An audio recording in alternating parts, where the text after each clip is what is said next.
Hi there. I'm about to head out and do some gardening, so I thought I would come and do a bit of a warm-up with you.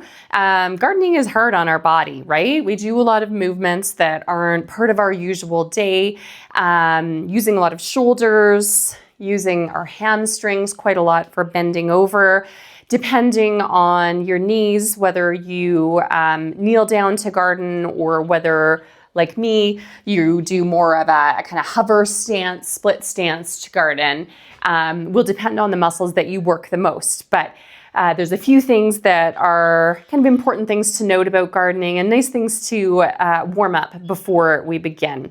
And I'll also note that if you have osteoporosis or if you struggle with posture, this is also a great way to give yourself some reminders before you do anything that is very forward-leaning, like gardening typically is.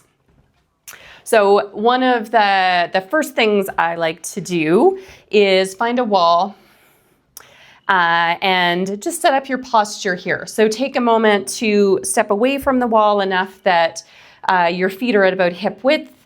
You're far enough from the wall that your hips are engaged on the wall. Your shoulder blades are on the wall.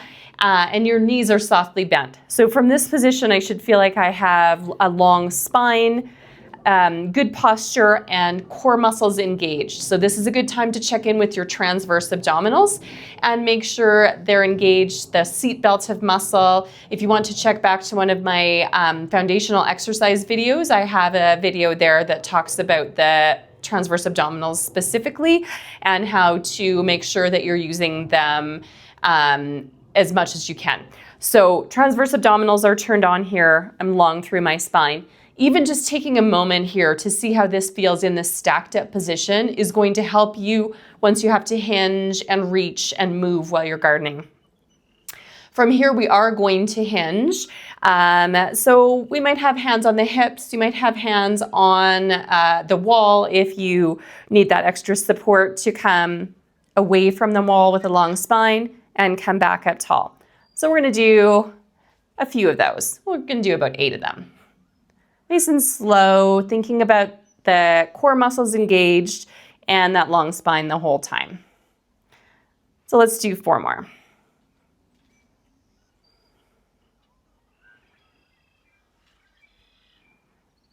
Good, last 2. And 1. And then come back up tall. Long spine, set up on the wall, core muscles engaged, and we're going to use one arm at a time to get a little bit of a shoulder warm up where we have the wall as a bit of a gauge for how we're moving here. So everyone is different with their shoulder mobility. You might be moving in a smaller circle. It might end up being away from the wall for part of the time. That's okay. Just paying attention to that posture here. Good, let's do 2 more on this side. And 1, and then we'll do the same on the other, up and over. Still thinking about those transverse abdominals. I'm gonna do 3 more.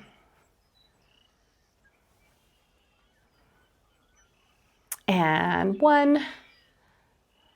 Good. All right, so you can come away from the wall. We're going to do just a gentle calf stretch here, just a little bit. So it's almost like a little rock. This one might be uncomfortable for you. If instead you want to do a step back and rock heel to toe, that's great. We're getting some ankle mobility here. Good, for 2 and 1. And then you'll do the same on the other side, either rocking into our runner's stretch, toes up the wall, or coming back to our rock here. Last one. Awesome. As I said, our hamstrings take the brunt of a lot of our exercise or a lot of our gardening if we're bent over a lot. So I want to make sure that I'm warming those guys up. We're going to do heel down in a sweeping arm to reach forward. You can imagine that you're still at the wall as you do this. So the long spine, right from the top of your head down to your tailbone as you hinge forward. Toes are pulled up just enough that you get that little extra bit of stretch all the way up the back of your leg.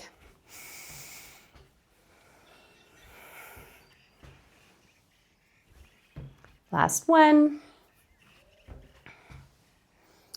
And then gardening also involves a lot of lunging for most of us. So I want to make sure my hip flexors are stretched out and are warmed up and ready to work. So we're going to do a long step back. We're going to stay on one side. Maybe you need to hold the wall to give yourself a little bit of support or a railing.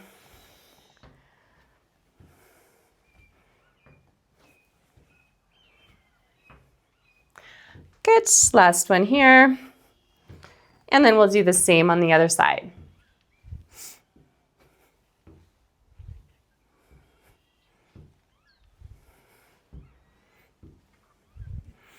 Let's do 3 more. And 1. And then the next one, I'm either going to do knees up, which is a nice one where I can vary the height according to how I feel. Or you might find something to tap up onto, maybe a step, maybe your second step. I have this small table. It's quite high, so I'm going to be very careful as I do this one. A little bit lower would be better for this, but to tap up. I'm going to alternate sides for this one. So this is the same as my knees up that I was just doing, holding the wall. Again, you don't need to lift this high.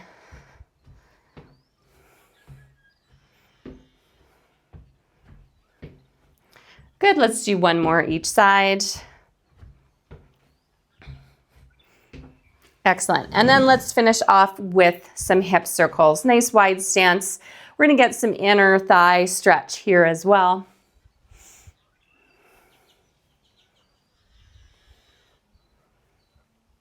And we'll go back the other way.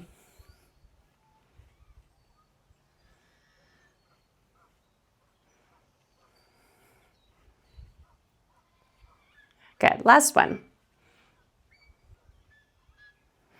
All right, so happy gardening.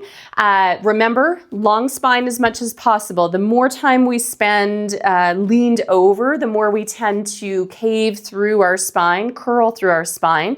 We want to keep it long and extend it as much as possible. So whether that means taking breaks and shaking out your shoulders, or just giving yourself a little reminder every once in a while that your hinged position should be with a long spine as opposed to a curled spine. And make sure you stretch when you're all done. Thanks. See you again.